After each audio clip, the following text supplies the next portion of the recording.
Monsieur le Président, Mesdames, Messieurs les jurés, permettez-moi à l'entame de mon propos de vous faire le récit d'une histoire, celle de la toute première reine de ce monde. Une reine d'une beauté légendaire, au cœur pur et généreux, à qui la nature avait fait don de richesses inestimables. Ses enfants étaient nombreux, de vrais génies qui firent la découverte des mathématiques, inventèrent l'écriture, l'art, la médecine, l'architecture et tant d'autres sciences qui ont tracé les prémices du futur. Ils vivaient tous libres et épanouis, jusqu'au jour où la malédiction frappa la reine de plein fouet. L'ange de la mort venait de guider une vieille dame venue des contrées lointaines, dévastée par la sécheresse, qui fut pendant très longtemps à la recherche d'une île autrefois appelée Eldorado. Elle parvint enfin à déposer ses valises aux portes de cette île aux multiples trésors cachés, accompagnée de ses enfants les plus assoiffés, puis songea à construire un cheval de Troie qui sera offert en signe d'amitié, et lui fit don également de nombreux présents, parmi lesquels une boîte de Pandore. Le malheur s'empara alors de ce gigantesque royaume, entraînant la chute de sa reine, la mort de certains, et l'exil d'autres des plus valeureux. Ce fut l'effondrement d'une civilisation qui aura duré des décennies, une histoire plagiée et falsifiée. Fin de l'histoire. Monsieur le Président, je mesure combien il est difficile pour un jeune avocat d'Afrique, sans aucune expérience et qui n'a nulle connaissance des affaires géopolitiques, de plaider pour la mère Afrique contre l'une des mafias les plus dangereuses au monde, la France-Afrique. Cependant, quoique trop inférieur à mes adversaires, j'ose espérer que je serai tout de même en mesure de vous exposer clairement les faits, afin que vous n'ignoriez aucune partie de l'objet sur lequel vous êtes appelés à vous prononcer. Je vous prie alors de m'écouter avec bienveillance.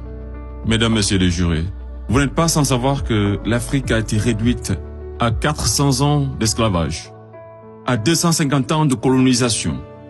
Et aujourd'hui encore, l'Afrique est sous la domination de ces délinquants, ces va-t-en-guerre, criminels en col blanc, ces salauds et mafieux de la pire espèce. Objection! Objection rejetée. Modérez votre langage. Désolé, Monsieur le Président. Le plus grand mal de l'Afrique, je n'ai pas peur de le dire, c'est les multinationales françaises, telles qu'Areva, Bouygues, Bolloré, Total et consorts, qui se cachent souvent derrière les dirigeants français, dont elles financent les campagnes. Et en contrepartie, ces derniers sont tenus de mettre la pression sur certains dirigeants africains, qui, de peur de finir comme un Thomas Sankara, ou un Sylvanus Olympio, ou encore un Muammar Kadhafi, pour ne citer que cela, se voient contraints de leur accorder le plus gros marché, sans passer par aucun appel d'offres, sans oublier toutes les mallettes d'argent qui sont envoyées en direction de l'Élysée, pendant que les pauvres Africains crèvent de faim dans les quartiers délabrés. Et on s'étonne de voir de jeunes Africains désespérés s'embarquer sur le navire de fortune à la quête d'une vie meilleure. Et je vous assure qu'ils sont nombreux parmi ces jeunes à avoir tenté toutes les voies et moyens légaux, mais en vain. Pendant ce temps, la France et l'Union européenne se font des fortunes derrière leur business le plus lucratif, les demandes de visa Schengen, qui sont pour la plupart rejetées sans aucun motif valable. Monsieur le Président, avant que je n'oublie, permettez-moi de poser une question à la France-Afrique. Parmi tous les leaders africains morts assassinés, pouvez-vous nous citer ne serait-ce qu'un qui fut réputé un grand ami de la France? J'imagine qu'il n'y en a pas eu. Mesdames, Messieurs les jurés, je vous laisse juger. Monsieur le Président, j'accuse la France-Afrique, de crimes contre l'humanité, de crimes d'agression, de crimes économiques et d'avoir été derrière des crimes de génocide. La plupart des dirigeants français sous la Ve République me rappellent des propos d'un homme sage qui disait, je cite, « Les postes éminents rendent les grands hommes encore plus grands et les petits hommes encore plus petits. » Fin de citation. Et le pire d'entre eux, c'est ce nain assassin de Sarko. Ce trafiquant d'influence, connu pour sa mégalomanie, l'homme aux scandales multiples, Bettencourt, Tapi, Kadhafi et j'en passe. Ce criminel contre l'humanité, toujours en liberté, qui se la coule douce derrière les mélodies de la brune, alors que sa place se trouve à la haie.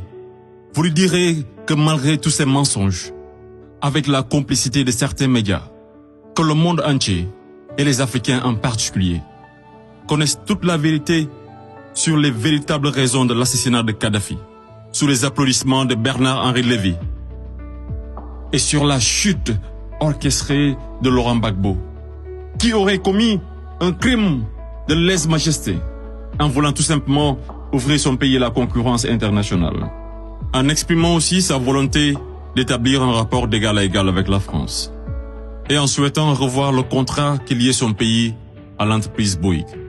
Bouygues, du fameux Martin Bouygues, un ami intime de Sarko, par ailleurs parrain son fils du nom de lui, tous les deux impliqués dans le conflit ivoirien. Ce n'est pas un hasard. Mesdames, Messieurs les jurés, ai-je besoin d'en rajouter un mot pour que vous compreniez ce jeu d'échecs qui se joue sur le dos de pauvres Africains, alors qu'ils doivent tout à l'Afrique? C'est grâce aux Africains que vous avez une république que vous appelez la France. C'est grâce aux Africains que vous êtes enrichis. C'est grâce aux Africains que vous avez aujourd'hui votre statut de 5e puissance mondiale avec un droit de veto au sein de l'ONU. Et c'est encore grâce aux Africains que vous avez 2 Coupes du Monde à votre compteur.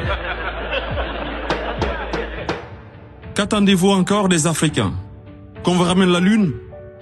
Ayez au moins un peu de décence et respectez les Africains, surtout les Noirs et les Arabes qui vivent en France. Monsieur le Président, je voudrais par ailleurs, et si vous me permettez de parler brièvement de la Cour pénale internationale.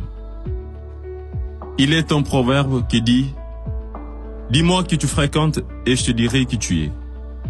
Je propose de jeter un coup d'œil sur le profil des procureurs de la CPI.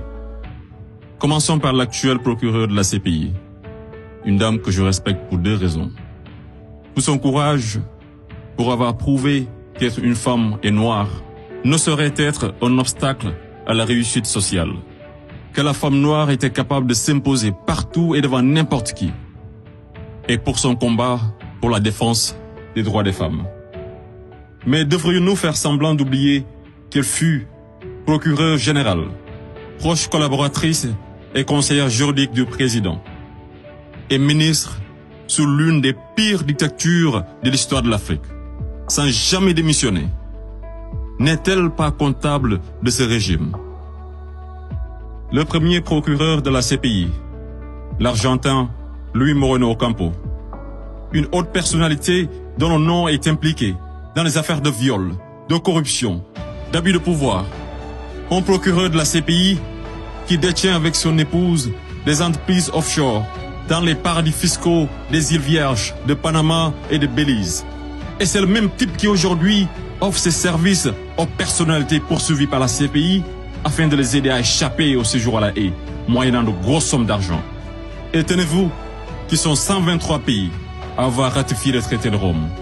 Et sur 10 enquêtes ouvertes, 9 sont africaines.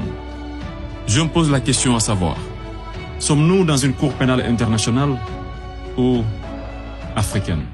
Voilà une cour qui représente pour les Occidentaux un instrument d'oppression et de domination des Africains et de leurs dirigeants. C'est pourquoi l'Afrique a besoin d'une cour pénale africaine, par les Africains, rien que pour les Africains et financée par les Africains.